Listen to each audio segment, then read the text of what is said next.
નમસ્કાર, શો ટાઈમમાં આપનું સ્વાગત છે। ભાવનગર નજીક આવેલ ઘોઘાના દરિયામાં આજે ભારે કરંટ જોવા મળ્યો હતો। દરિયાનું પાણી ગામમાં ઘૂસી ગયું હતું। દરિયા કિનારા પાસે આવેલ કબ્રસ્તાનમાં ધોવાણ થતા માનવ કંકાલ જોવા મળ્યા હતા।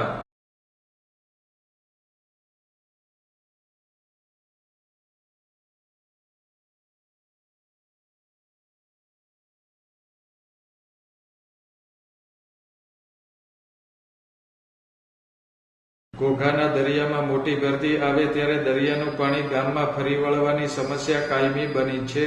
આજે પણ દરિયામાં ભારે કરંટના કારણે ગામમાં પાણી ફરી વળ્યું હતું।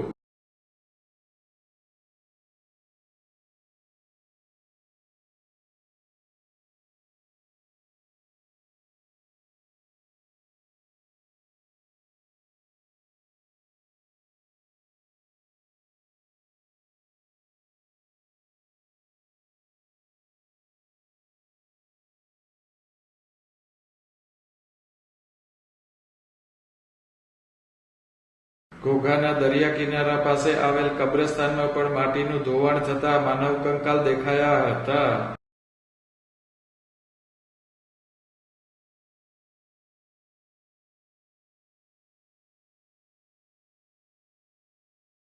ઘોઘાના દરિયા કિનારાની રક્ષક દિવાલ ઘણા વર્ષો પહેલા તૂટી ગઈ છે। આ પ્રશ્ને અનેક વખત રજૂઆત કરવા છતાં સરકાર દ્વારા કોઈ કાર્યવાહી કરવામાં આવી નથી।